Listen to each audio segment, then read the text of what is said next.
Bismillahirrahmanirrahim. Assalamualaikum warahmatullahi wabarakatuh.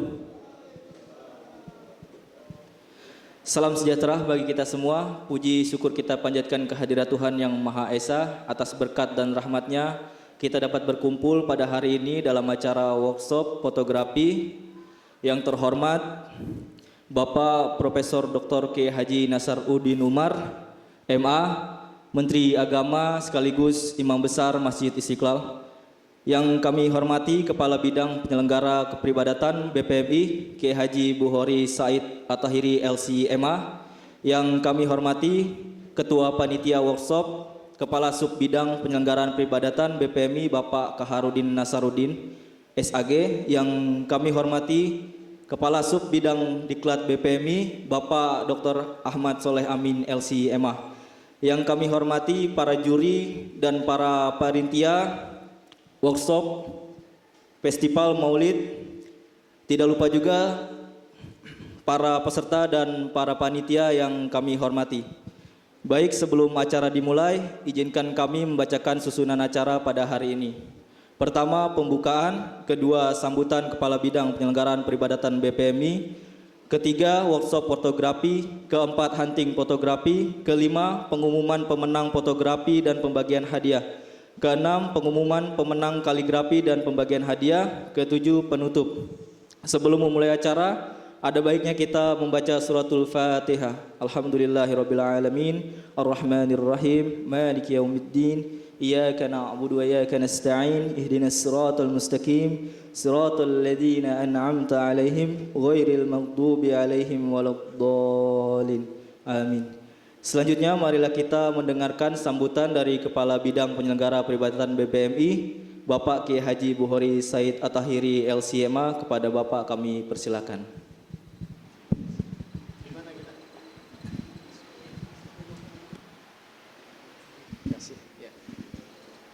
Ya, terima.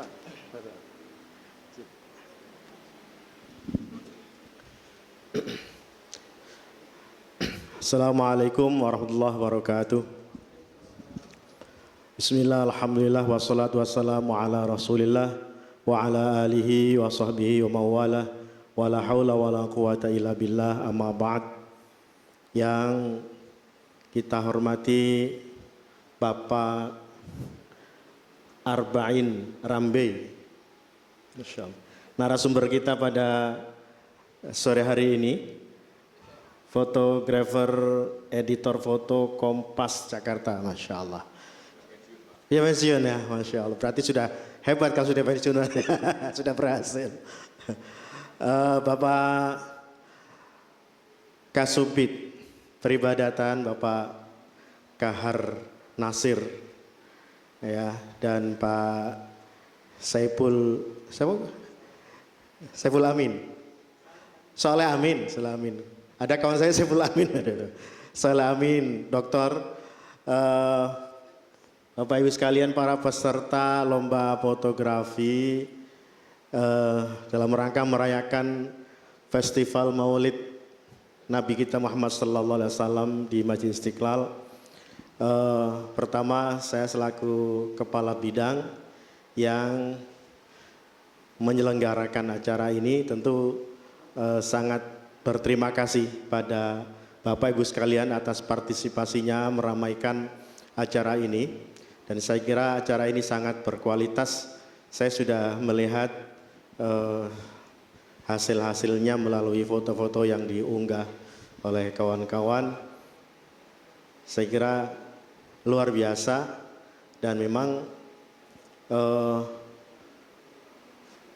ada pesan bahwa lomba semacam ini perlu ditindaklanjuti untuk mengembangkan bakat, ya, bakat juga untuk menghasilkan seni foto atau seni fotografi atau seni kaligrafi, untuk mengembangkan nilai potensi seni Islam, ya, melalui Masjid Istiqlal. Saya kira Masjid Istiqlal ini lembaga yang sudah punya nama besar, dan untuk menjaga kebesaran itu memang perlu karya-karya yang bernilai tinggi agar sesuai dengan ketenaran Masjid Istiqlal itu. Dan Bapak Ibu sekalian, dengan Masjid Istiqlal sesungguhnya mudah untuk mengerek bendera, mengerek popularitas, ya, mengangkat popularitas seseorang. Ya. Mungkin saya itu nggak ada yang kenal. Ketika saya di Istiqlal mulai banyak orang kenal. Kalau tidak di Istiqlal nggak ada yang kenal, sampai sekarang nggak ada yang kenal. Ya. Tapi dengan di Istiqlal, karena kita sering mendapat tamu internasional dan lain-lain, ya alhamdulillah jadi dikenal. Ya, meskipun tidak terkenal, dikenal. Ya Bapak Ibu sekalian, kita ucapkan terima kasih dan apresiasi yang setinggi-tingginya atas karya-karya adik-adik Bapak Ibu sekalian untuk meramaikan festival Maulid ini, dan semoga ini menjadi pemicu kita untuk semangat ke depan selalu berkarya dan karya-karyanya dapat bermanfaat bagi kehidupan umat beragama. Dan dari kami saya ucapkan sekian.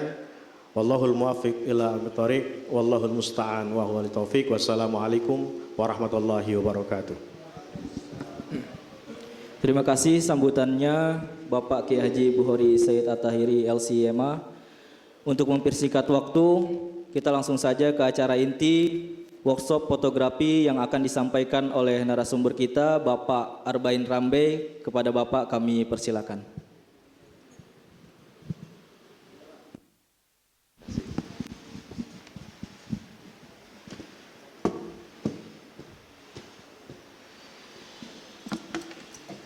Ini foto saya tahun 2004, jadi 21 tahun yang lalu. Saya malah udah nggak punya foto ini. Bagas masih nyimpen. Oke, selamat sore. Assalamualaikum warahmatullahi wabarakatuh. Bagas sama Del minta saya workshop yang ada hubungannya sama arsitektur. Saya nggak akan ngasih yang arsitektur banget ya. 2 bulan lalu saya ngasih yang arsitektur banget itu ke Ikatan Arsitektur Indonesia Banten. Itu di Serpong apa? AIS BSD yaitu. Nah ini kan pesertanya kan umum, jadi yang masih nyerempet arsitektur saya adalah akurasi teknis ya, akurasi teknis pada fotografi. Walaupun pada lomba kita Maulud ini yang tema arsitektur, akurasinya nggak gitu-gitu amat ya. Makanya mari kita telaah soal akurasi ini. Jadi judul yang saya paparkan adalah akurasi teknis pada fotografi. Jadi foto itu ada 2 hal, rekaman teknis dan rekaman keadaan. Teknis itu teknis sekali. Contoh rekaman teknis adalah pas foto. Pas foto itu teknis sekali. Ada kalau ngurus visa Inggris, visa Amerika, visa Australia, Inggris, Amerika ya. Anda nengok gini dikit aja ditolak fotonya, yakin coba aja. Atau lensanya nggak cocok, agak kedeketan, ya sehingga agak cembung, itu pasti ditolak juga. Terus luas wajahnya tidak sampai 80% dari luas foto ditolak juga. Teknis sekali ya, 2 telinga harus kelihatan dan sebagainya ya. Semua harus sesuai dengan ketentuan, itu teknis sekali. Dan juga foto arsitektur dalam konteks komersial. Sebuah bangunan dipotret untuk dijual misalkan ya, atau untuk majalah arsitektur. Itu tuntutan teknisnya sangat tinggi. Jadi perhatikan ya, tadi kalau foto adalah rekaman teknis dan rekaman keadaan. Yang dalam lomba foto kemarin itu lebih rekaman keadaan, walaupun mengandung arsitektur. Tetapi akurasinya tidak butuh setinggi itu. Ya, makanya kita teruskan ya. Oke, rasa foto adalah emosi yang dibangkitkan dari ruang cakup pemotretan, warna dan adegan. Makanya kadang-kadang ada foto yang dihitam putih jadi dramatis. Ya, kadang warna itu merusak mood, sehingga dihitam putih jadi lebih dahsyat, terutama saya ambil contoh foto-foto bencana alam, ada foto-foto kerusakan akibat perang dan sebagainya, itu dihitam putih kan kadang-kadang jadi lebih dramatis karena warna itu bagaimanapun memacu emosi kita, ya memacu emosi kita.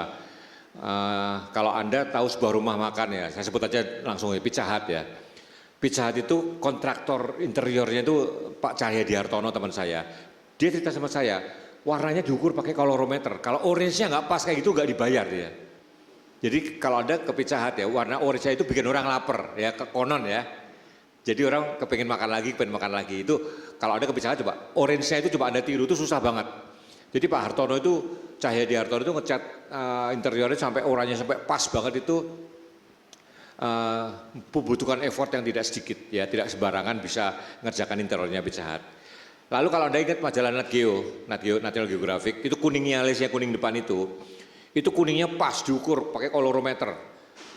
Yang nyatakan Kompas, waktu itu saya masih kerja di Kompas, 20 tahun yang lalu Nat Geo diterbitkan oleh Kompas, Nat Geo Indonesia. Itu cetakan pertama, kuningnya diukur oleh orang dari Nat Geo, kuningnya nggak pas, satu pickup itu nggak dipakai, ulangin lagi nyetaknya. Begitu pentingnya warna ya, seakurat itu warnanya. Sebuah perusahaan minyak Inggris, ya, nggak usah sebut namanya, pasti iklan di Kompas, warnanya keluarnya iklannya nggak pas, Kompas ngulangin masang lagi loh. Jadi nggak main-main ya, soal warna itu kadang-kadang udah diukur dengan tepat, birunya Garuda Indonesia, segala itu sudah ada ukurannya. Jadi kalau bikin billboard Garuda Indonesia ya birunya harus gitu. Itu makanya itu yang disebut akurasi teknis dalam fotografi. Kalau Anda motret yang butuh akurasi teknis untuk bukletnya suatu perusahaan, warnanya harus benar banget. Ini contoh ya bahwa Anda ingat Michiku Hibiniu ya, merah, jingga, kuning, hijau, biru. Jadi Anda motret di ruangan berneon, WB-nya Anda masukin matahari lah ya. Terus Anda masuk warung Indomie yang pakai lampu bohlam. Hasil warnanya beda kan? Anda rasain ya, white balance itu sangat mempengaruhi. Nah, warna itu Anda lihat, ada spektrumnya ya, ada spektrumnya. Kenapa dalam fotografi ada white balance? Bukan yellow balance, bukan black balance, bukan red balance. Kenapa? Karena hanya putih. Kalau bergeser, orang ingat aslinya kayak apa, ya enggak? Coba merah bergeser, aslinya kayak apa Anda enggak tahu. Kenapa pakai white balance? Supaya kalau foto itu udah melenceng warnanya, cari yang putih, putihnya Anda aja supaya jadi putih, lainnya ikut bener. Itu kenapa yang dipakai white balance. Hanya putih yang ketahuan aslinya. Warna lain, kenapa enggak black balance? Hitam itu dikasih lampu warna apapun tetap hitam, ya enggak? Putih dikasih lampu apapun berubah menurut warna yang nyorotnya. Merah juga berubah, cuma semua warna itu berubah dengan cahaya yang mencahayainya, tetapi warna lain itu tidak akan ketahuan aslinya kayak apa, orang nggak ingat. Kalau putih orang akan ingat aslinya kayak apa. Oke ini ya, kalau makin matahari makin condong tuh makin merah. Merah banget, orange, kuning, akhirnya jadi putih, bahkan kalau di atas jadi grayish ya, keabu-abuan. Warnanya jadi, makasih Pak. Kalau matahari tepat di atas itu grayish, warna kamera kita ada grayish. Jadi saya di sini ngomongin akurasi teknis itu terutama kalau suatu ketika Anda butuh motret yang akurasi teknisnya benar dibutuhkan. Kalau kayak motret kawinan, sunatan dan sebagainya itu white balance batas skin tone-nya benar. Masa kulit pengantinnya jadi hijau kan nggak benar ya nggak? Ya kulitnya harus benar aja. Tapi benernya nggak usah bener-bener banget juga nggak masalah. Ya itu kadang-kadang malah bedaknya itu merubah warna kulit pengantinnya kan, ya kan? Dibedakin kan malah jadi nggak asli ya. Foto harus asli, tergantung apa tuntutannya. Oke ini saya tunjukkan, saya motret Jakarta dari pesawat. Anda lihat sebelah kanan ada Monas, ya Monas terus atas, hampir atas, tengah, hampir atas itu ada GBK, ada perhatikan ya, ada GBK, kanan bawah tengah ada Monas ya. Oke, ini warnanya kebiru-biruan ya enggak? Ini saya bikin ke kuning-kuningan. Oke, kelihatan? Ini kebiru-biruan, ini ke kuning-kuningan. Mana yang benar? Who cares? Gak ada yang peduli. Kadang-kadang untuk foto landscape, warna kita utak-utik sesuai dengan maunya kita kayak apa. Terutama foto-foto kalender, foto-foto landscape itu white balance-nya kita mainkan. Gak harus tepat.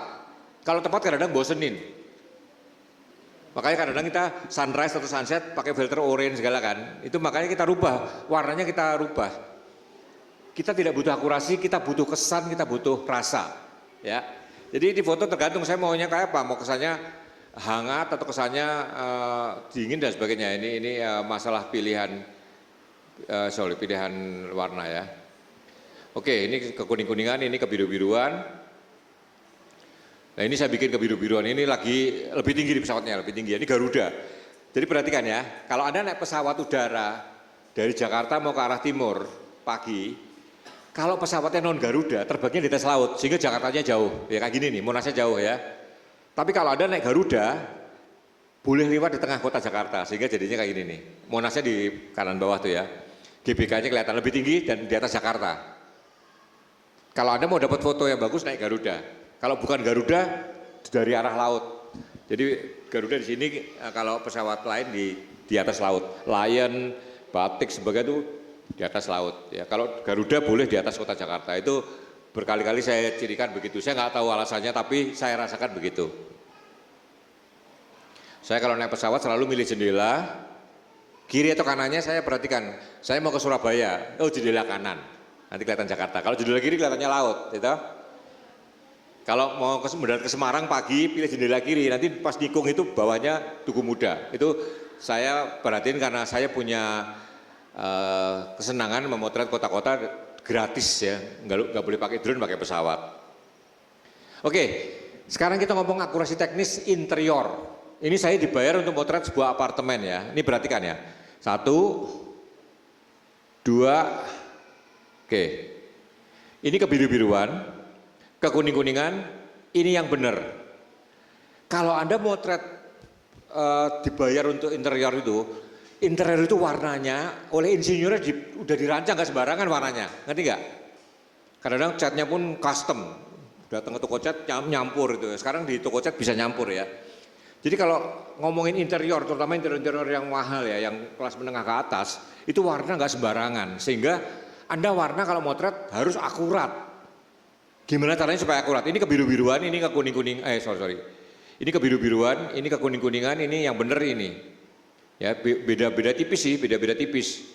Tapi Anda bisa nggak dibayar kalau warnanya nggak sesuai dengan yang dirancang oleh insinyurnya ya. Caranya adalah, tadi saya lihat Bagas mana, ada grayscale tadi ya. Grayscale itu Anda bisa buka Photoshop, lalu ada yang gambar nuang cat itu, Anda masukkan opacity-nya 18%. Anda tuang, ada print di laser printer, itu adalah grayscale 18%. Grayscale 18% itu adalah tolak ukur white balance, kebanyakan pakai itu ya. Jadi kalau saya mau terang seperti ini, grayscale itu Anda bisa beli di pasar baru juga ya, grayscale segede HVS, warnanya abu-abu, Anda taruh tengah ruangan, Anda potret, jebret, terus Anda ambil, potret biasa lagi ya sama. Nanti pada waktu ngeset white balance-nya, kalau Anda pakai Canon DPP itu, Anda tutul Anda klik di garis grayscale itu, warnanya jadi benar. Ya, itu warnanya jadi benar secara akurat lah. Foto-foto yang lainnya Anda set berdasarkan setting yang ada di kartu itu caranya seperti itu. Itu untuk grayscale interior yang akurat ya. Sekarang kita ngomongin makanan. Makanan, Anda mau terima makanan, warnanya melenceng, bubar Anda nggak dibayar. Ya, makanan itu kalau tampak kebiru-biruan kesannya beracun. Kalau kekuning-kuningan kesannya basi. Sehingga harus pas. Tahu goreng itu, kalau yang enak banget itu dipoto warnanya melenceng, kesannya nggak enak. Jadi orang tanya, foto yang bagus itu gimana? Ya, foto yang bagus adalah foto yang sesuai dengan tujuannya. Jadi kalau foto makanan ya kelihatan enak. Salah satunya adalah harus warnanya benar. Ini kebiru-biruan, kesannya beracun ya, agak ungu malah.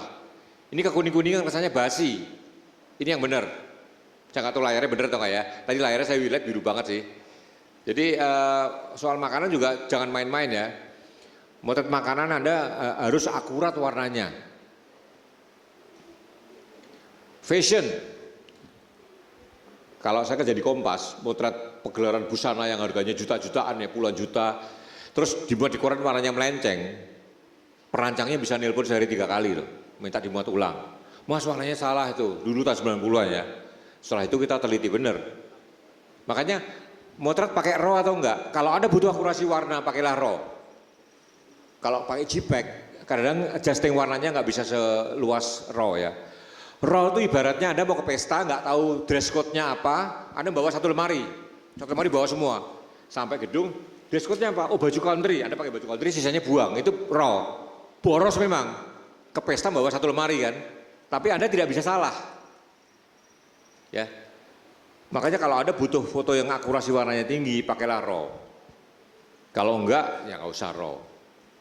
Raw itu boros dan ngerepotin. Boros gede banget, lelet, lambat, dan ngerepotin. Oh ya, kalau ada mau nanya langsung nanya ya. Takut keburu lupa kan. Ada hadiah untuk yang nanya. Mana tadi Bagas? Ada hadiahnya. Oke ya, nanti pokoknya kalau Anda kepikir nanya langsung nanya aja. Jangan nunggu-nunggu nanti takut keburu lupa ya. Jadi ini fashion ya, ini kebiru-biruan, kekuning-kuningan. Ini baru bener. Sorry saya nggak tahu nih layarnya katanya biru banget tadi. Iya biru banget layarnya. Ya makanya jadi nggak kelihatan ya. Oke, jadi kira-kira gini lah ini. Tapi kelihatan bedanya di situ berubah beda kan? Ini berubah ya. Jadi beda-beda tipis. Kalau di fashion itu, di interior, di makanan beda warna sedikit itu bedanya bumi dan langit. Bisa mempengaruhi rasa. Tahu goreng yang enak dipotret balasnya melanceng sedikit kelihatannya nggak enak ya. Jadi foto makanan itu persepsinya adalah kita melihat enak, itu fotonya bagus ya. Foto interior yang bagus adalah ya ruangan itu nyaman dan sebagainya. Oke, sekarang kita ngomong akurasi yang lain. Tadi warna ya. Sekarang akurasi teknis lensa. Anda bisa kira-kira bikin segede 2 HVS ya. A3 ya. Segede A3, Anda bikin garis A3 ya. Anda taruh di lantai. Anda potret pakai handphone Anda atau kamera Anda. Kalau semua garisnya lurus, itu lensanya bagus. Lensa kamera Anda atau lensa handphone Anda taruh itu bagus ya. Bagus. Sekali lagi Anda bikin pakai kertas A3 di garis-garis gitu. Jaraknya 2 cm 2 cm lah atau 3 cm 3 cm. Anda potret berdiri, Anda potret begini. Kalau di fotonya semuanya garisnya lurus, itu lensa Anda bagus. Itu penting sekali terutama untuk pas foto ya. Ini namanya distorsi gentong, barrel distortion ya. Iya. Jadi kalau Anda motret barrel distortion, beberapa lensa buatan Cina yang murah itu tidak lurus, tetapi dia ngasih software-nya untuk koreksinya. Jadi tiap kali Anda habis motret, dulu GoPro 2, GoPro 1 ya, itu kalau bikin video cembung semua. Tapi GoPro ngasih software-nya, dimasukin itu jadi benar gitu loh. Jadi meletotnya itu terukur sehingga dikoreksinya terukur juga. GoPro 1, GoPro 2 dulu gambarnya semuanya gini semua, melengkung semua. Cuma GoPro ngasih softwarenya, kita bisa koreksi jadi benar lurus ya. Nah beberapa lensa-lensa yang murah buatan RAC ya, saya nggak usah sebut namanya, harganya murah banget memang, tapi dia nggak perfect, makanya murah. Dulu lensa Jerman tuh mahal banget, karena perfect Leica, Carl Zeiss itu perfect banget, makanya mahal banget. Nah Cina ngeluarin lensa-lensa yang murah, karena meletot-meletot, tapi dia ngasih koreksinya. Ya podo wae sebenarnya, kita menguntungkan. Cuma saya lihat banyak teman saya beli lensa murah, softwarenya nggak dipakai. Ya, padahal software tinggal download buat mengoreksi. Ini normal ya, ini normal. Ini distorsi gentong, barrel distortion. Ini distorsi bantal, bentuknya kayak bantal ya. Distorsi bantal. Ini distorsi campuran. Ya, bantal masuk, gentong masuk ya udah nggak karu-karuan ya. Nah kebanyakan lensa murah itu distorsinya kayak gini. Ngasahnya kurang presisi sehingga gambarnya kacau. Kalau motret garis kelihatan, tapi kalau motret gini nggak kelihatan. Cuma bapak yang di tengah, bukan di tengah itu orangnya tengahnya jadi gede kepalanya sebenarnya, orang nggak rasa. Makanya jarang yang mau mengoreksi yang punya lensa murah itu ya. Kalau ingat ya, kalau Anda beli lensa murah, tanya di dosnya, baca software koreksinya downloadnya di mana. Itu perlu. Kadang-kadang kalau motret orang rame-rame nggak kerasa peletotnya. Kalau garis baru kerasa. Tapi kalau motret orang meletot, orang nggak sadar kalau meletot itu masalahnya ya. Oke, bangunan ini sebelahnya Metro TV. Saya dibayar untuk motret bangunan ini, 1/8 apartemen ya. Ini bangunan contohnya. Anda lihat kalau Anda motret bangunan menenggang itu, bangunannya akan mengecil ke atas ya enggak? Ya kan? Mengecil ke atas. Harusnya saya lebih tinggi, tapi lebih tinggi enak belakang saya itu rumah orang. Saya kan kayak pakai tangga di rumah orang ya. jendelanya Metro TV. Jadi saya mau nggak mau tetap dari bawah mendongak. Nah, ini harus saya koreksi supaya atasnya nggak mengecil. Saya koreksi pakai Photoshop. Oke. Jadi hasilnya gini. Saya koreksi supaya atasnya lurus jadi begini. Oke. Jadi ini saya koreksi pakai Photoshop. Ya. Kalau apapun berubah menurut warna yang nyorotnya.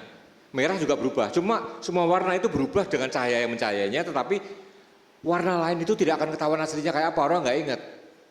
Kalau putih orang akan ingat aslinya kayak apa. Oke ini ya, kalau makin matahari makin condong tuh makin merah. Merah banget, orange, kuning, akhirnya jadi putih, bahkan kalau di atas jadi grayish ya, keabu-abuan. Warnanya jadi, makasih Pak. Kalau matahari tepat di atas itu grayish, warna kamera kita agak grayish. Jadi saya di sini ngomongin akurasi teknis itu terutama kalau suatu ketika Anda butuh motret yang akurasi teknisnya belum dibutuhkan. Kalau kayak motret kawinan, sunatan, dan sebagainya itu white balance batas skin tone-nya benar. Masa kulit pengantinnya jadi hijau kan nggak benar ya nggak? Ya kulitnya harus benar aja, tapi benernya nggak usah bener-bener banget juga nggak masalah. Ya itu kadang-kadang malah bedaknya tuh merubah warna kulit pengantinnya kan, ya kan? Dibedakin kan malah jadi nggak asli ya. Foto harus asli, tergantung apa tuntutannya.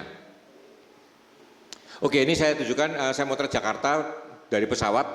Anda lihat sebelah kanan ada Monas, ya Monas, terus atas, hampir atas, tengah, hampir atas itu ada GBK, ada perhatikan ya, ada GBK, kanan bawah tengah ada Monas ya. Oke, ini warnanya kebiru-biruan ya enggak? Ini saya bikin ke kuning-kuningan. Oke, kelihatan? Ini kebiru-biruan, ini ke kuning-kuningan. Mana yang benar? Who cares? Nggak ada yang peduli. Kadang-kadang untuk foto landscape, warna kita utak-utik sesuai dengan maunya kita kayak apa. Terutama foto-foto kalender, foto-foto landscape itu white balance-nya kita mainkan. Nggak harus tepat. Kalau tepat kadang-kadang bosenin. Makanya kadang-kadang kita sunrise atau sunset pakai filter orange segala kan. Itu makanya kita rubah, warnanya kita rubah. Kita tidak butuh akurasi, kita butuh kesan, kita butuh rasa. Ya. Jadi di foto tergantung saya maunya kayak apa, mau kesannya hangat atau kesannya dingin dan sebagainya. Ini masalah pilihan pilihan warna ya. Oke, ini ke kuning-kuningan, ini ke biru-biruan. Nah ini saya bikin ke biru-biruan, ini lagi lebih tinggi di pesawatnya, lebih tinggi. Ini Garuda. Jadi perhatikan ya, kalau Anda naik pesawat udara dari Jakarta mau ke arah timur pagi, kalau pesawatnya non Garuda terbangnya di atas laut sehingga Jakartanya jauh. Ya kayak gini nih, Monasnya jauh ya. Tapi kalau Anda naik Garuda boleh lewat di tengah kota Jakarta sehingga jadinya kayak gini nih. Monasnya di kanan bawah tuh ya. GBK-nya kelihatan lebih tinggi dan di atas Jakarta. Kalau Anda mau dapat foto yang bagus naik Garuda. Kalau bukan Garuda dari arah laut.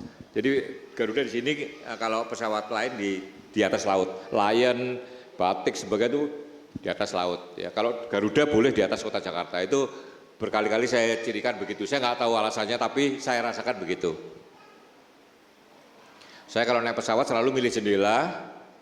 Kiri atau kanannya saya perhatikan. Saya mau ke Surabaya, oh jendela kanan. Nanti kelihatan Jakarta. Kalau jendela kiri kelihatannya laut, gitu. Kalau mau mendarat ke Semarang pagi, pilih jendela kiri. Nanti pas nikung itu bawahnya Tugu Muda. Itu saya perhatiin karena saya punya kesenangan memotret kota-kota gratis ya. Nggak boleh pakai drone, pakai pesawat. Oke, sekarang kita ngomong akurasi teknis interior. Ini saya dibayar untuk motret sebuah apartemen ya. Ini perhatikan ya. 1, 2, oke. Ini kebiru-biruan. Ke kuning-kuningan, ini yang benar. Kalau Anda motret dibayar untuk interior itu warnanya oleh insinyurnya udah dirancang nggak sembarangan warnanya, ngerti nggak? Kadang-kadang catnya pun custom, datang ke toko cat nyampur itu. Sekarang di toko cat bisa nyampur ya. Jadi kalau ngomongin interior, terutama interior yang mahal ya, yang kelas menengah ke atas, itu warna nggak sembarangan. Sehingga Anda warna kalau motret harus akurat. Gimana caranya supaya akurat? Ini kebiru-biruan, ini ke kuning-kuning, Ini kebiru-biruan, ini ke kuning-kuningan, ini yang benar ini. Ya, beda-beda tipis sih, beda-beda tipis. Tapi Anda bisa nggak dibayar kalau warnanya nggak sesuai dengan yang dirancang oleh insinyurnya ya. Caranya adalah, tadi saya lihat Bagas mana, ada grayscale tadi ya. Grayscale itu Anda bisa buka Photoshop, lalu ada yang gambar nuang cat itu, Anda masukkan opacity-nya 18%. Anda tuang, ada print di laser printer, itu adalah grayscale 18%. Grayscale 18% itu adalah tolak ukur white balance, kebanyakan pakai itu ya. Jadi kalau saya mau terang seperti ini, grayscale itu Anda bisa beli di pasar baru juga ya, grayscale. Segede HVS, warnanya abu-abu, Anda taruh tengah ruangan, ada potret, jebret, terus Anda ambil potret biasa lagi ya, sama. Nanti pada waktu ngeset white balance-nya, kalau Anda pakai Canon DPP itu, Anda tutul Anda klik di garis grayscale itu, warnanya jadi benar. Ya, itu warnanya jadi benar secara akurat lah. Foto-foto yang lainnya Anda set berdasarkan setting yang ada di kartu itu caranya seperti itu. Itu untuk grayscale interior yang akurat ya. Sekarang kita ngomongin makanan. Makanan, Anda mau makanan, warnanya melenceng, bubar Anda nggak dibayar. Ya, makanan itu kalau tampak kebiru-biruan kesannya beracun. Kalau kekuning-kuningan kesannya basi.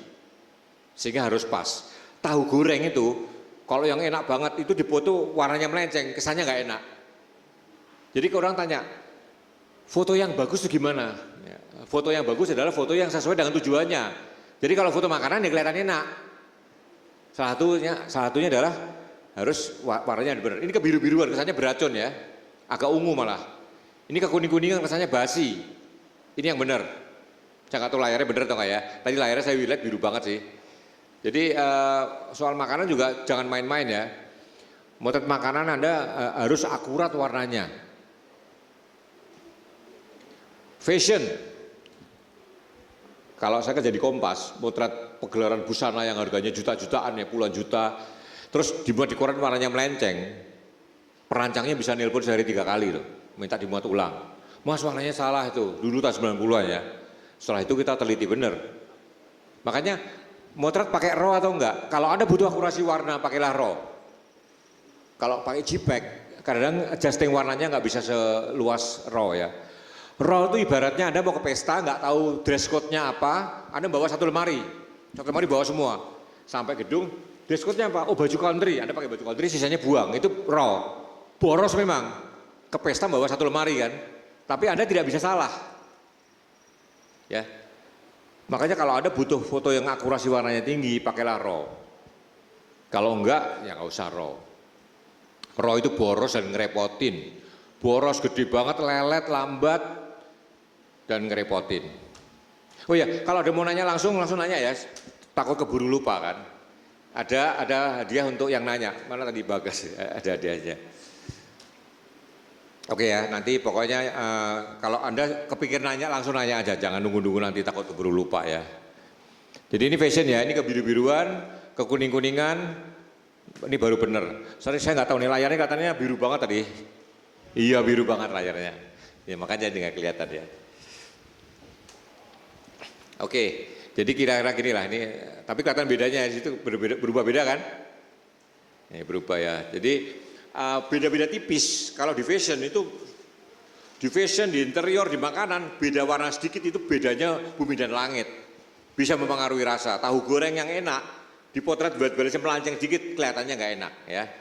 Jadi foto makanan itu persepsinya adalah kita melihat enak, itu fotonya bagus ya. Foto interior yang bagus adalah ya ruangan itu nyaman dan sebagainya. Oke, sekarang kita ngomong akurasi yang lain. Tadi warna ya. Sekarang akurasi teknis lensa. Anda bisa kira-kira bikin segede 2 HVS ya. A3 ya. Segede A3, Anda bikin garis A3 ya. Anda taruh di lantai. Anda potret pakai handphone Anda atau kamera Anda. Kalau semua garisnya lurus, itu lensanya bagus. Lensa kamera Anda atau lensa handphone Anda taruh itu bagus ya. Bagus. Sekali lagi Anda bikin pakai kertas A3 di garis-garis gitu. Jaraknya 2 cm 2 cm lah atau 3 cm 3 cm. Anda potret berdiri, Anda potret begini. Kalau di fotonya semuanya garisnya lurus, itu lensa Anda bagus. Itu penting sekali, terutama untuk pas foto ya. Ini namanya distorsi gentong, barrel distortion ya. Iya. Jadi kalau Anda motret barrel distortion, beberapa lensa buatan Cina yang murah itu tidak lurus, tetapi dia ngasih software-nya untuk koreksinya. Jadi tiap kali Anda habis motret, dulu GoPro 2, GoPro 1 ya, itu kalau bikin video cembung semua. Tapi GoPro ngasih software-nya, dimasukin itu jadi benar gitu loh. Jadi meletotnya itu terukur sehingga dikoreksinya terukur juga. GoPro 1, GoPro 2 dulu gambarnya semuanya gini semua, melengkung semua. Cuma GoPro ngasih software-nya, kita bisa koreksi jadi benar lurus ya. Nah, beberapa lensa-lensa yang murah buatan RAC ya, saya nggak usah sebut namanya, harganya murah banget memang, tapi dia nggak perfect, makanya murah. Dulu lensa Jerman tuh mahal banget karena perfect Leica, Carl Zeiss itu perfect banget, makanya mahal banget. Nah, Cina ngeluarin lensa yang murah karena meletot-meletot, tapi dia ngasih koreksinya. Ya, podo wae sebenarnya kita menguntungkan. Cuma saya lihat banyak teman saya beli lensa murah, software-nya nggak dipakai. Ya, padahal software tinggal download buat mengoreksi. Ini normal ya, ini normal. Ini distorsi gentong, barrel distortion. Ini distorsi bantal, bentuknya kayak bantal ya. Distorsi bantal. Ini distorsi campuran. Ya, bantal masuk, gentong masuk ya udah nggak karu-karuan ya. Nah kebanyakan lensa murah itu distorsinya kayak gini. Ngasahnya kurang presisi sehingga gambarnya kacau. Kalau motret garis kelihatan, tapi kalau motret gini nggak kelihatan, cuma bapak yang di tengah, bukan di tengah itu orangnya tengahnya jadi gede kepalanya sebenarnya, orang nggak rasa. Makanya jarang yang mau mengoreksi yang punya lensa murah itu ya. Kalau lihat ya, kalau Anda beli lensa murah, tanya di dosnya, baca software koreksinya, downloadnya di mana. Itu perlu. Kadang-kadang kalau motret orang rame-rame nggak kerasa peletotnya. Kalau garis baru kerasa. Tapi kalau motret orang meletot, orang nggak sadar kalau meletot itu masalahnya ya. Oke, bangunan ini sebelahnya Metro TV. Saya dibayar untuk motret bangunan ini, 1/8 apartemen ya. Ini bangunan contohnya. Anda lihat kalau Anda motret bangunan menenggang itu, bangunannya akan mengecil ke atas ya enggak? Ya kan?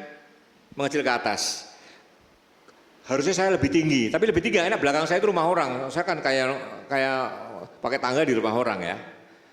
Jendelanya Metro TV. Jadi saya mau nggak mau tetap dari bawah pendongak. Nah, ini harus saya koreksi supaya atasnya nggak mengecil. Saya koreksi pakai Photoshop. Oke?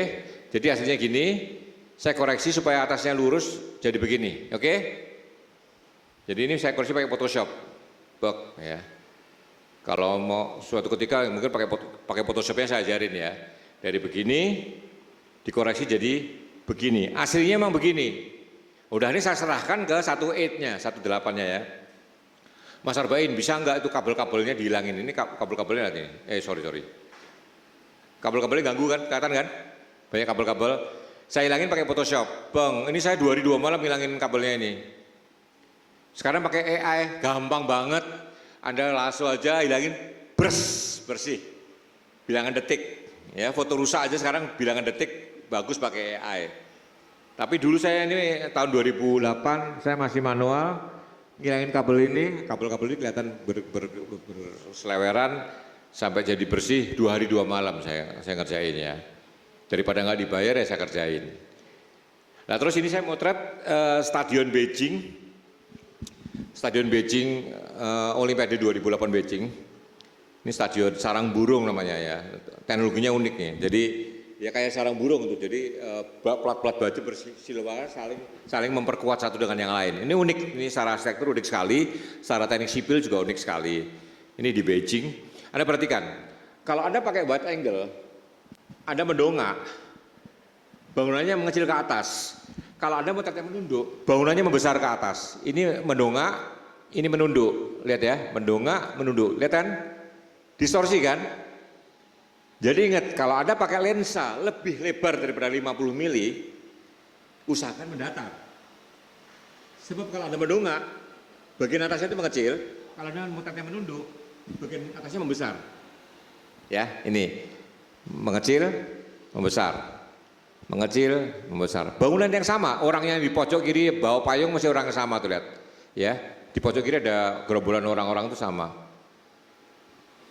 Ingat, kalau Anda butuh akurasi, berapapun lensa Anda, usahakan tuh mendatar benar. Jadi kalau perlu pakai water pass di kameranya, ya, datar. Begitu Anda mendongak dikit atau nunduk dikit, itu udah ada perubahan bentuk sebetulnya. Kalau nunduk, orangnya dagunya jadi membesar sebenarnya ya. Jadi dagunya membesar. Itu yang kalau bikin pas foto bisa meletot, orangnya bisa nggak dikenalin ya, bisa merubah dimensi. Jadi ingat ya, usahakan kalau motretnya butuh akurasi teknis, betul-betul datar. Makanya kalau pakai handphone, motret bareng sama ya. Kalau anak kecil jangan gini, nunduk. Kalau orangnya pendek ya, usahakan kalau motret pakai handphone ya.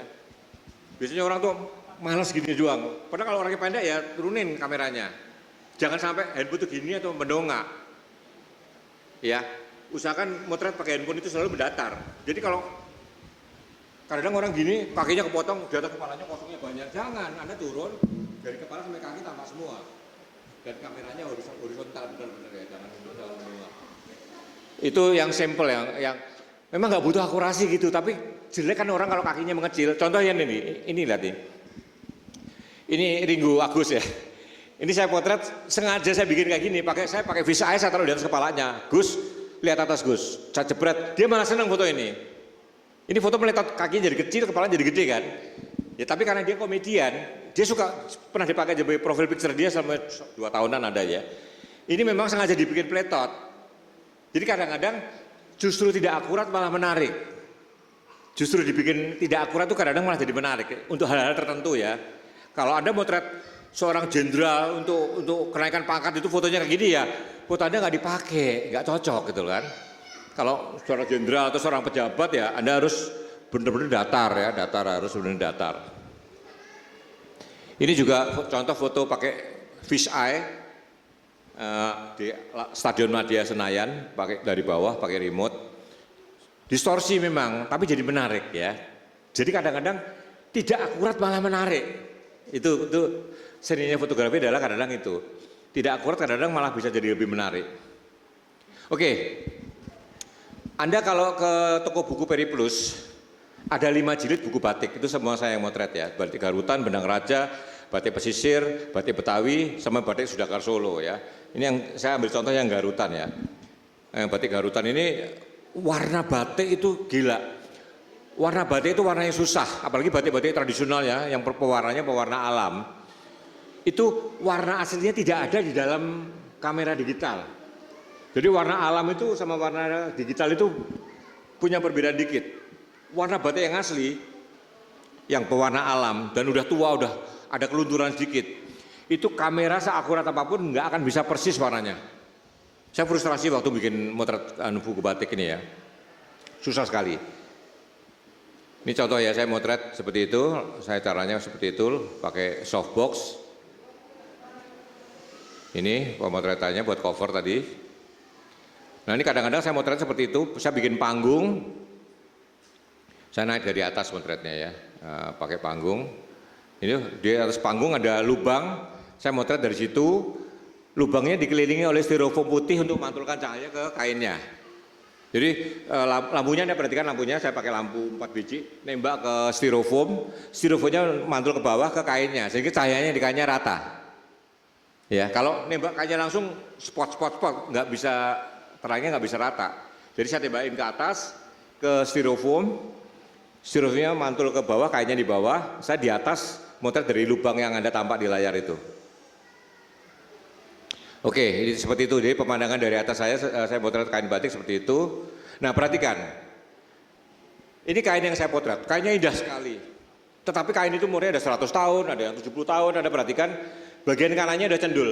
Jadi kain itu kan harusnya kotak ya, persegi kan. Dipakai tiap hari kan, dipakai ibu-ibu gitu kan. Tiap hari, lama-lama itu kalau dibentangkan, bentuknya trapesium, udah nggak kotak lagi. Udah jadi trapesium gini. Ini masih untung, cuma ada yang memanjang itu. Nah itu kalau dimuat di buku, kita kan foto harus apa adanya. Apa adanya kan jelek ya, cembung seperti itu kan, harus dikoreksi. Jadi gini, akurasi teknis kadang-kadang bisa diperbaiki. Akurasi teknis kadang-kadang kalau salah bisa diperbaiki, kadang-kadang ya pada batas tertentu. Ini perhatikan ya, ini kayaknya kan bagian kirinya cekung, bagian kanannya cembung ya, karena udah tua. Saya koreksi pakai Photoshop seperti ini. Nah itu Anda perhatikan ya, dibuka di Photoshop, ada opsi liquefaction. Liquefaction lingkarannya Anda tentukan, Anda geser supaya jadi benar. Itu bisa dikoreksi. Jadi benar ya, ini dulunya cembung gini, dikoreksi jadi lurus. Ini juga semua hasil koreksian semua ya. Aslinya udah trapesium, bentuknya trapesium, saya putar begini semua. Ini kain-kain batik yang luar biasa mahal dan luar biasa cantik. Ini batik-batik, bagus ya. Saya yang warnanya kebiru-biruan ya, ini batiknya cantik-cantik betul. Kenapa saya banyakin? Karena ya saya menunjukkan bahwa batik kita itu luar biasa. Oke, ini fashion show ya. Aslinya fotonya ini, gelap. Kalau kita bikin terang supaya belakangnya, ini belakangnya kelihatan ya. Ini kan belakangnya ngeblok ya. Saya koreksi supaya belakangnya juga terang. Ini Kampung Naga di Garut. Aslinya seperti ini memang. Iya, ini aslinya kayak gini nih, betul. Tetapi kalau Anda dibayar motret Kampung Naga untuk kalender, foto ini nggak dipakai. Untuk kalender atau untuk kartu pos atau untuk brosur wisata Jawa Barat ya. Jadi kita bikin lebay, Does. Saya nggak kelihatan ya bedanya ya. Nggak kelihatan kan, nggak pas ini kayak gini. Terus ini, ya kelihatan lebih kuning aja padinya ya. Jadi warna asli dengan warna untuk tujuan pariwisata itu beda. Beda sama busana. Busana itu untuk jualan harus asli banget karena warnanya dirancang beneran. Warnanya dirancang. Sementara kalau foto wisata kadang-kadang warnanya kurang tendang. Ibaratnya gitu ya. Jadi dibikin lebih tendang. Oke, sekarang perhatikan foto ini. Ini menjelang terakhir penghabisan ya. Saya dibayar motret sebuah hotel di Bali. Perhatikan baik-baik. Dia maunya siang. Suasananya siang ya. Sehingga Anda perhatikan bagian dalam ruangannya pas, di luar jendelanya kelebihan cahaya ya enggak? Anda sejago apapun, kamera semahal apapun, enggak mungkin luarnya pas, dalamnya pas. Pernah nyoba sering kan? Enggak mungkin. Ini kalau sekarang pakai HDR di handphone langsung beres ya. Handphone hidupin HDR-nya, jebret luarnya bagus, dalamnya bagus. Itu pakai handphone, pakai HDR. Ini saya pakai kamera biasa tahun 2006. Jadi kalau motret biasa, dalamnya normal, luarnya keterangan. Sekarang saya mengukur luarnya benar, dalamnya kegelapan, ya enggak? Enggak mungkin bisa dapat dua-duanya langsung bagus. Sehingga yang saya lakukan adalah, saya pakai tripod, saya motret dulu dalamnya, terus saya motret luarnya, terus saya gabungin pakai Photoshop, luar dalam dapat. Manual, setengah mati dulu. Sekarang pakai AI, tolong gabungkan dua foto ini kelar ya. Pakai AI. Ini foto, tolong foto luarnya pakai foto yang B, foto dalamnya foto A. AI dengan cepat selesai. Dulu saya setengah mati untuk dapetin foto ini. Ini akurasi teknis juga. Bagian dalamnya oke, bagian kanannya over. Saya motret lagi. Bagian kanannya oke, bagian kirinya under. Saya blend HDR manual ya, tahun 2006. Baru dapat dua-duanya. Sekarang pakai AI banyak hal bisa dimudahkan ya. Jadi, tapi AI juga bahaya ya. Tadi saya dikirimin posting, ngomong ke ibunya, saya kecelakaan gini-gini ini, suaranya asli, mukanya asli, nggak kayak AI. Jadi udah segawat itu ya. Jadi gimana kita percaya itu AI atau bukan? Ya pakai nalar, jangan langsung percaya. Itu nasihatnya tadi yang diposting itu adalah satu keluarga itu ada password ya. Jadi kalau nelpon kita nggak yakin itu anak kita. Nenek kita hobinya apa? Jadi bikin aja kata kunci di antara keluarga ya. Nenek hobinya panjat tebing, kan nggak mungkin banget kan? Tapi penipu kan nggak mungkin kepikir jawab ya nggak? Kalau hobinya beneran si penipu ngarang-ngarang bisa jadi bener gitu loh. Jadi sekarang orang bisa menipu, bikin video yang kayak asli, Ya waspada aja, hati-hati. AI bisa banyak gunanya. Nah ini contoh terakhir ya. Ini patung Diponegoro di Magelang. Ini fotonya miring, kerasa nggak? Miring ya. Supaya enak, bukannya diputer. Kalau diputer ada bagian putih nanti. Di skew ya. Ini jadi benar ya. Aslinya gini, saya skew. Aslinya begini, saya skew. Aslinya begini, saya skew. Di skew. Ya kalau ada Photoshop, kapan-kapan kita ngomongin di skew ya, koreksi itu. Oke, jadi itu kira-kira yang saya sampaikan soal akurasi teknis ya supaya nggak bertele-tele. Intinya adalah akurasi teknis itu ada soal warna, soal perspektif itu lensa dan ngakalinya, dan yang terakhir adalah soal mengkoreksi gelap terang, ya koreksi gelap terang itu aja. Apakah kita harus selalu akurat? Enggak selalu. Kadang-kadang justru meletot atau salah itu kadang-kadang dramatis. Kalau Anda pernah lihat foto yang dibikin backgroundnya over banget, ya itu jadi menarik. Oke, saya kembalikan ke pembawa acara. Kalau ada pertanyaan silahkan. Ya ada tanya satu. Nah ini yang mau ngasih hadiah nih. Tadi ada grayscale, itu grayscale beneran tuh. Benar-benar grayscale. Nah, itu ada juga kartu grayscale. Tadi saya lihat ada grayscale buat koreksi kalau motret. Assalamualaikum warahmatullahi wabarakatuh. Waalaikumsalam. Izin bertanya Pak, saya seorang pelajar SMK.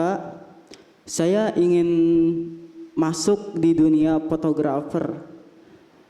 Tapi di zaman sekarang kan fotografer juga ini AI semakin canggih ya Pak. Ya. Bagaimana supaya saya bisa bersaing di dunia fotografer di zaman ini yang dimana AI ini semakin canggih? Apa gitu Pak pesan untuk saya agar saya bisa seperti Bapak, bisa sukses di dunia fotografer ini? Terima kasih Pak. Anda harus menguasai AI, jangan sampai Anda dikuasai AI satu ya. Anda kuasai AI supaya Anda bisa memanfaatkan AI, bukan Anda dimanfaatkan oleh AI. Lalu ketahuilah bahwa tidak semua hal bisa dilakukan oleh AI. Contoh, Nike bikin sepatu baru ya, harus dipotret, nggak mungkin minta AI. Sebuah rumah makan ada menu baru, menunya harus dipotret, nggak mungkin minta AI. Fuso, tahu mobil Fuso? Itu pernah bikin lomba foto 2023. Lomba foto Fuso, mobil Fuso, yang dipotret truk merek Fuso. Boleh pakai AI, bayangin. Yang pakai AI kalah semua. Sayang saya nggak buat contohnya ya. Yang pakai AI malah kalah semua. Karena apa? AI tidak bisa bikin foto Fuso dengan benar. Ya, AI tidak bisa bikin foto dengan benar. Yang menang tiga-tiganya tidak pakai AI. Terus pabrik sepatu Tanggulangin Sidoarjo Jawa Timur bikin lomba foto, boleh pakai AI. Yang pakai AI keok semua, karena pada waktu 10 finalis maju ke depan juri, harus bawa bendanya. Kalau yang pakai AI, bendanya dari mana? Iya kan? Contoh ya, itu contoh bahwa motret sepatu, dia motret sepatu, terus pada final dia nunjukin sepatunya, terus dia nunjukin cara dia motret. AI nggak bisa.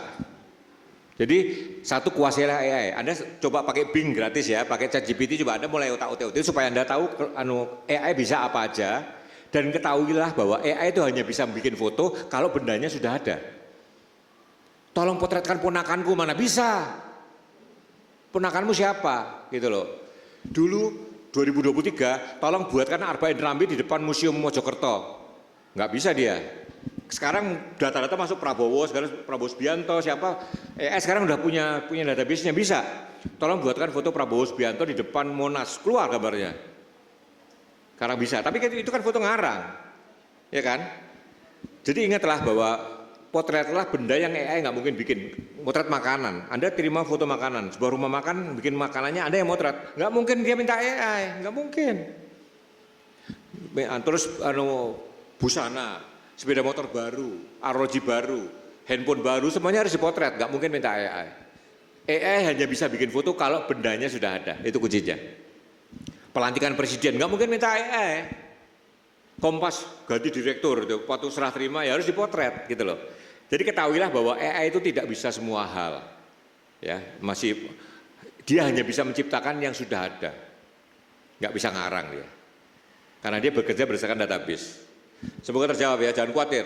Gimana caranya sodok terus ke atas? Banyak menteri kita lulusan ekonomi UI. Apakah kalau kuliah ekonomi UI jadi menteri? Ya enggak juga, tergantung orangnya gitu kan. Lulusan ekonomi UI nganggur juga ada juga gitu loh. Apakah kerja di bank selalu sejahtera? Ya enggak, karyawan bank sebelah mana dulu. Sama dengan pertanyaan apakah jadi fotografer bisa sejahtera? Tergantung. Semua hal tergantung orangnya. Kalau Anda niat kejar. Saya juga jadi fotografer, rumusnya? Saya juga nggak tahu rumusnya. Saya sekolahnya bukan fotografi, saya sekolahnya teknik. Terus nggak sengaja masuk Kompas. Terus nggak sengaja pindah ke bagian foto. Ya gitu aja sejarahnya. Nggak sengaja sering dapat peristiwa-peristiwa besar itu loh. Saya dapat peristiwa besar yang saya secara nggak semua fotografer pernah masuk di markas GAM lagi kuat-kuatnya ya. Markas tentara pemberontak GAM itu kan. Saya bisa masuk ya kebetulan tidak banyak fotografer. Setahu saya hanya 2 atau 3 fotografer yang pernah bisa masuk ke dalam GAM dan pulang selamat seperti itu. Saya juga nggak tahu kenapa begitu. Ya ada banyak minta sama yang di atas kira-kira gitu. Oke, semoga terjawab ya. AI tidak bisa segalanya. Baik, ada pertanyaan lagi? Sebelum kita masuk ke sesi foto bersama.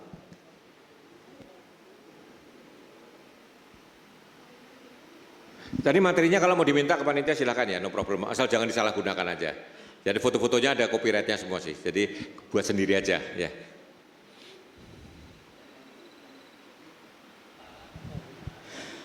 Saya Agung dari Bekasi, Om Arbain. Dari? Bekasi. Oh, Bekasi.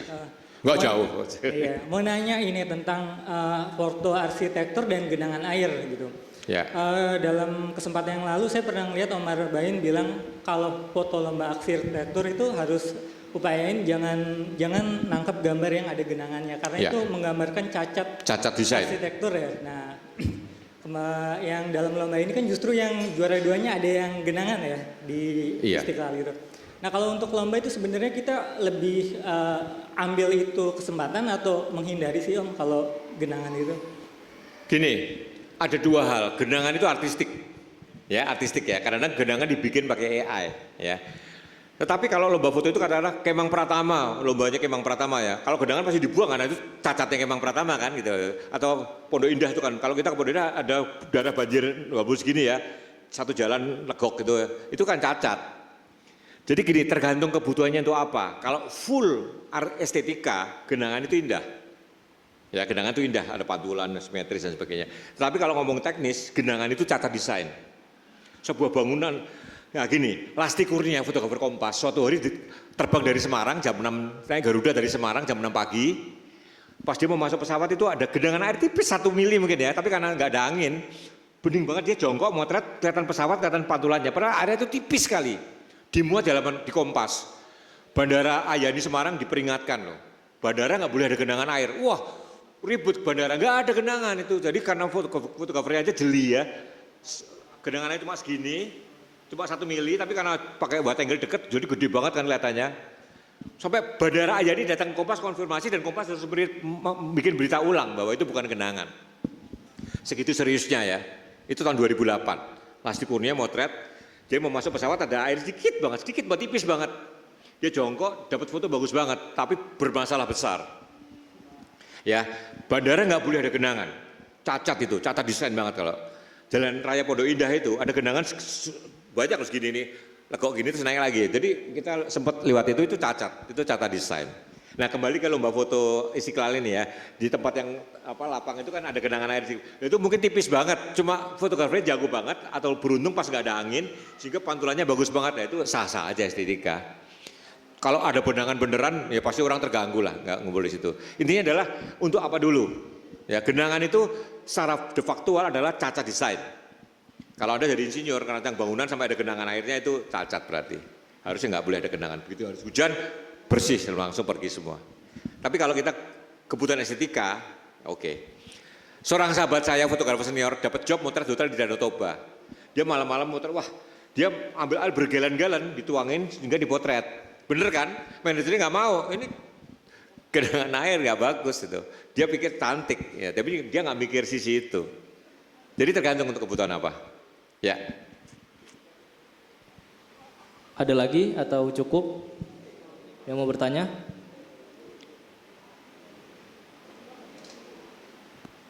Ini dua orang ini Simon Garfunkel ini dari dulu dua terus nih. Yang satu udah punya cucu, satu belum.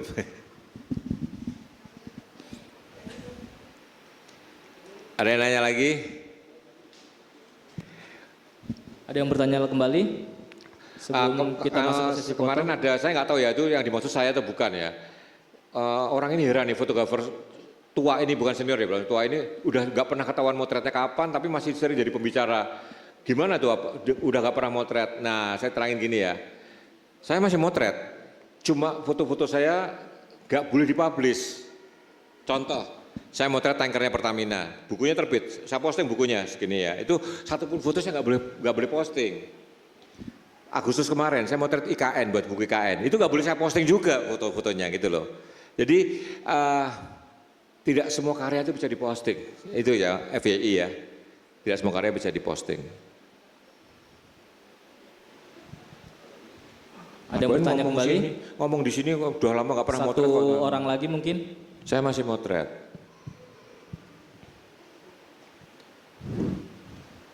Cukup. Masih? Nggak ada motret, nggak ada mau tanya lagi? Nanti kita motret, saya mau ikut motret. Saya udah lama nggak hunting bareng ya. Saya udah lama nggak hunting bareng. Jadi mungkin nanti, saya terakhir motret di Istiqlal itu 2007 atau 2008 deh.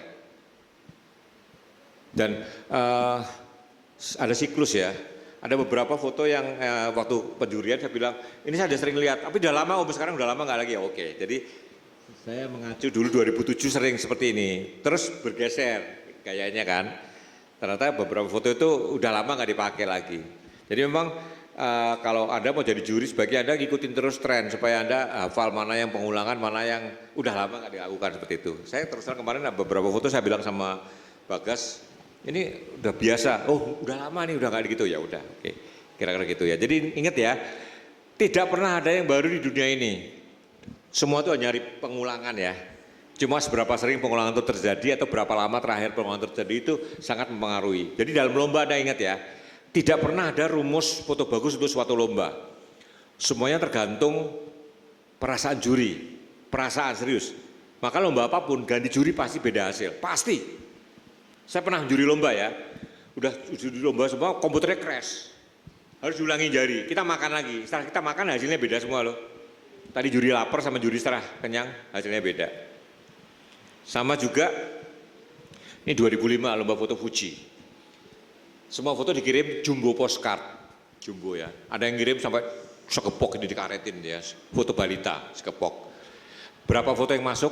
140.000 foto. 140.000 foto itu kalau cetak jumbo, segede meja pingpong tingginya segini. Jurinya 7 orang. Gimana cara menjuri? Juri ambil sekepok. Nggak ada yang bagus, buang. Ambil sekepok, dicek. Ini bagus, ambil satu.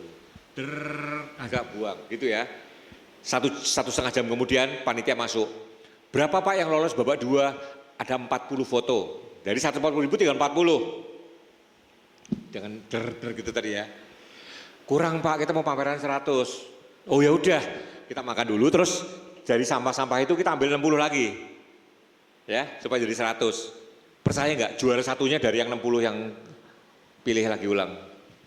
Itu betapa relatifnya penjurian ya. Ya, tapi don't worry, yang lomba foto Istiqlal ini Anda lihat yang dipamerin pun semuanya gregetnya kuat ya, nggak segitu-gitu amat. Kalau sampai, jadi kalau lomba foto itu terlalu gampang syaratnya, ya juri akan miss bisa banget. Yang masuk 800.000 foto. Rekor Indonesia jumlah foto yang masuk itu adalah lomba fotonya Garuda Indonesia tahun 2010 atau 11, 2010, 78.000 foto. 78.000 foto, jontor jurinya lihatnya ya. Rekor nomor 2 adalah lomba foto Piala Presiden 2012, waktu SBY Presiden, 38.000 foto. 38.000 foto, itu dua rekor yang terbanyak di Indonesia sampai sekarang ya. 78 sama 38, itu kira-kira. Ya. Baik, terima kasih Bapak. Ya. Oke, nah kita langsung hunting. Assalamualaikum warahmatullahi wabarakatuh. Izin Bapak, ada yang mau bertanya? Oh, ada yang tanya? Ya silakan. Terkait dengan akurasi foto arsitektur, Ya. ada nggak ya panjang fokal lensa yang standar untuk memastikan bahwa foto arsitektur itu Tidak meletot. tidak meletot gitu? Ada namanya lensa PC. Lensa PC itu perspective correction. Ada lensa tilt and shift. Ya, tilt and shift itu bisa jadi kalau bangunan itu atasnya bisa datar ya, tilt and shift ada koreksi, tapi koreksi ada batasnya. Jadi ingat, kalau motor manusia headshot ya, kalau pakai lensa lebar kayak Agus Ringo tadi kan, tapi kalau pakai tele panjang, itu kuping rasanya kayak maju di sini, convection, kuping ada di sini. Jadi Anda tahu nggak lensa 70-200 sering tahu kan? Nah itu lensa untuk motret manusia. Jangan lebih lebar dari 70 dan jangan lebih panjang dari 200, kira-kira gitu. Kalau manusia. Nah itu kalau buat nerapin akurasi yang kita nggak pakai koreksi lagi, yaitu 70-200. 70-200 itu paling distorsinya paling minim. Itu standar motret wajah manusia ya. Jadi di bawah 70 meletot, menggembung, di atas 70 compaction, kupingnya maju ya. Jadi lensa 70-200 adalah lensa portraitur itu sebenarnya. Arsitektur kira-kira sama, tapi arsitektur kadang-kadang butuh banget angle. Karena dalam interior kan, 70 kepanjangan ya kan, 16 mili, 14 mili kadang-kadang. Nah, tapi lensa arsitektur itu pakailah lensa prime, mahal memang. Di Nikon, di Canon segala itu lurus. Walaupun lebar tapi lurus, tepi-tepinya lurus. Yang lurus. Kalau di Nikon dulu 1224 dulu ya. Di Nikon 1224. Di Canon 1635. Jadi kira-kira segitulah. Kalau mutu lensanya bagus, dia mengkoreksi sendiri. Tetapi lensa yang murah saya bilang tadi ada software-nya buat koreksi. Banyak orang nggak manfaatin itu padahal bisa dikoreksi. Baik, cukup pertanyaan.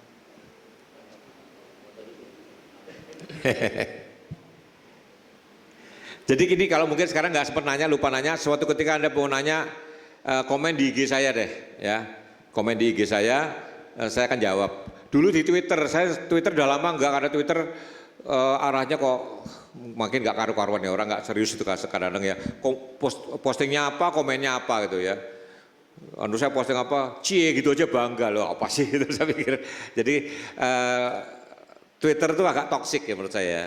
Saya mulai nggak begitu suka. Di IG orangnya masih lebih serius. Kalau di Facebook orang bilang bapak-bapak ya. Ya udah, ya nggak apa-apa. Kalau di IG masih netral, IG atau thread ya.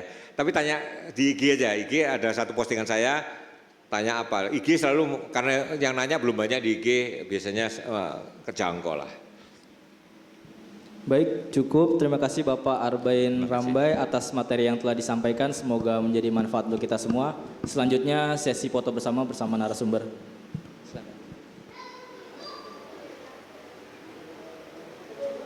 Di depan boleh di depan atau di belakang, kalau panjangan di samping boleh di depan nih.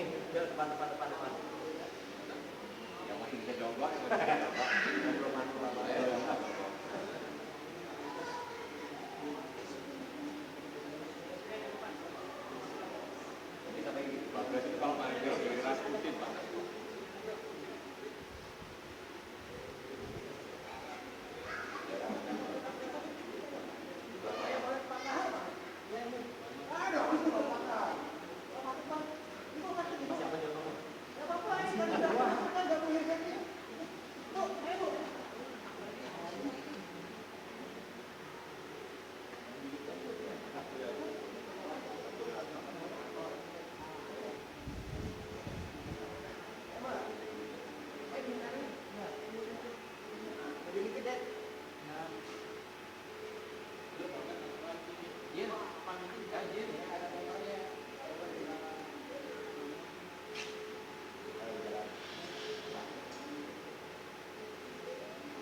Teman-teman peserta workshop, habis ini ada penyerahan kaligrafi, terus kita hunting konseptual ya. Di sini aja dulu kita ke belakang, ini ada nyaksiin kaligrafi nih. Ya, ini ilmunya Quran ya. Jadi habis dari kaligrafi kita ke atas untuk hunting fotografi. Yang kaligrafi juga boleh ikut ke atas. Kita rame-rame kita belajar moto Bu. Pakai HP juga boleh. Ya. Baik, untuk para pemenang diharap di tempat dulu karena saya akan sebutin para pemenang lomba kaligrafi kanvas dan kaligrafi digital. Ya. Juara pertama Muhammad Ilham Kurniawan, silakan berdiri ke panggung. Juara pertama Muhammad Ilham Kurniawan, lomba lukis kaligrafi kanvas, silakan ke panggung. Yang kedua lomba lukis kaligrafi kanvas Hena Husnia Labibah, silakan ke panggung.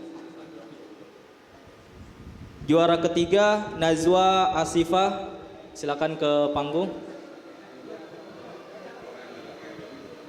Juara ketiga lukis kaligrafi kanvas Najwa Asifah, silakan ke panggung.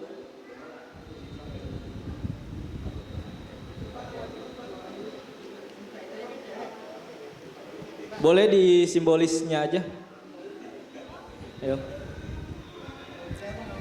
Juara kaligrafi digital juara 1 Muhammad Fuad Hasan, silakan ke panggung. Oh ini dulu. Baik, penyerahan simbolis akan diserahkan oleh Bapak Ketua Panitia Lomba Festival Maulid 1447 Hijriah 2025, Bapak Kaharudin Nasir SAG, kami persilakan.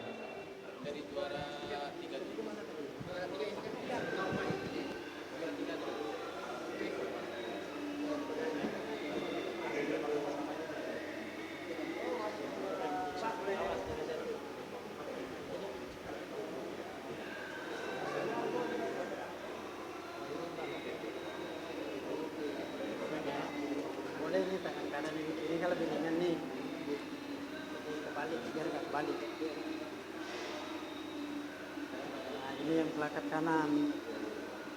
Kita ke sana di foto. Ya, kita sana di foto dulu. Ke sana. Di foto.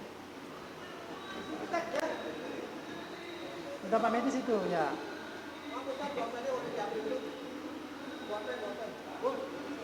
Kantongin aja.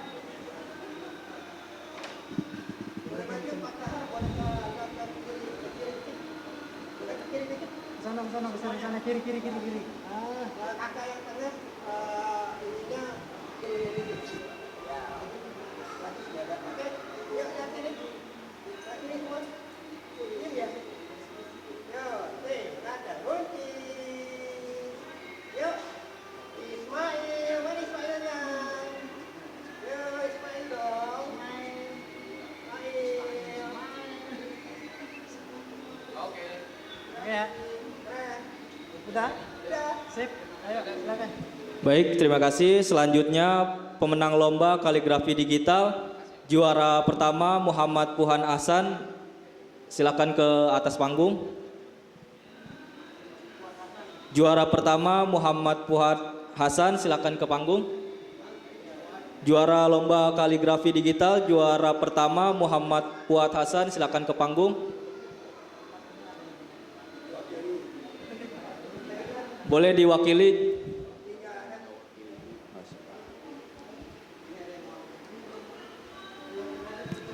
Juara kaligrafi digital juara 1 Muhammad Fuad Hasan atau yang mewakilinya, silakan ke atas panggung.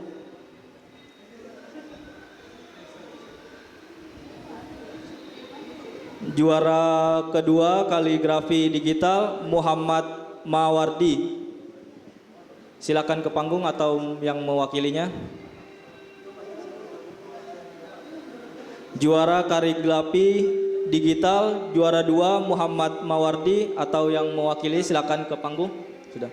Juara ketiga Niam Masyikuri, silakan ke panggung atau yang mewakilinya. Penyerahan secara simbolik akan diserahkan oleh Ketua Panitia Lomba Festival Maulid 1447 Hijriah 2025 Bapak Kaharudin Nasir SAG, kami persilakan.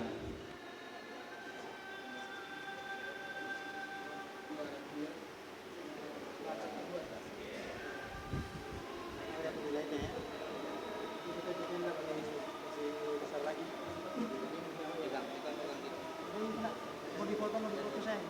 Berarti jangan jatuh ya. Ininya nanti kena. Oke.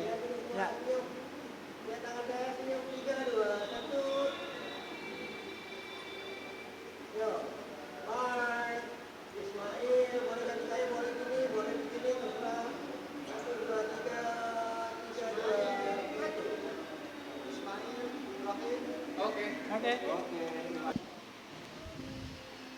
Oke.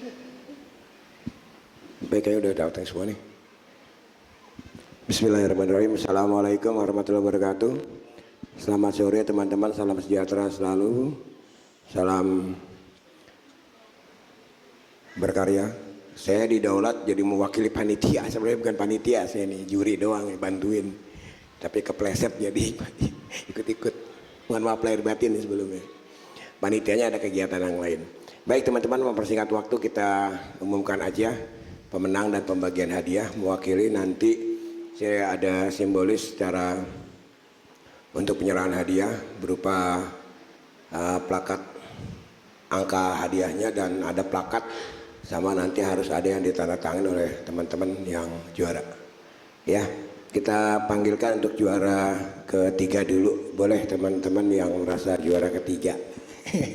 Saya nggak sebutin namanya, Bang Max. Silakan Bang Max di sebelah sini boleh. Anak-anak boleh pinggir dulu.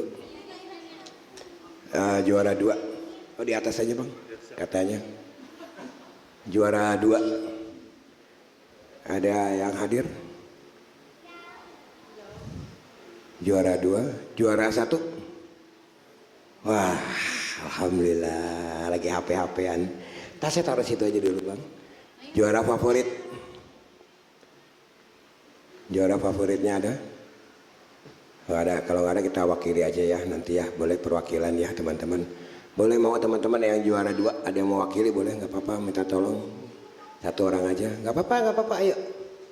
Nggak berani.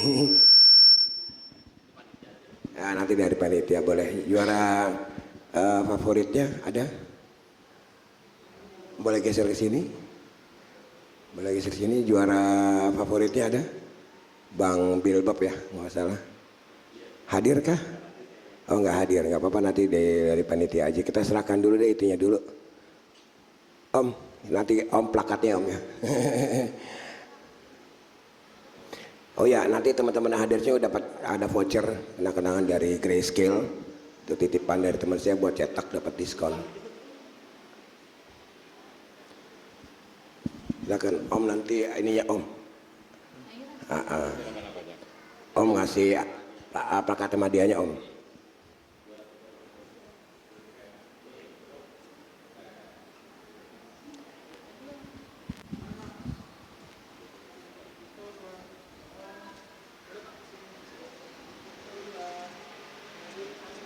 Lagi.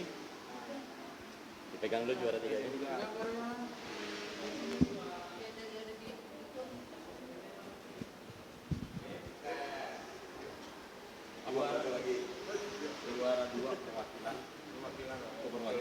Dia juara 1. Juara 1. Favorit itu dari abang aja. Gak apa-apa, lanjut aja Om Marben aja. Lanjut aja Om, nanti kita foto bareng-bareng. Gak apa-apa, pegang aja. Nanti kita foto bareng-bareng. Favoritnya dia aja Bang. Favorit nanti Dia aja. perwakilan aja.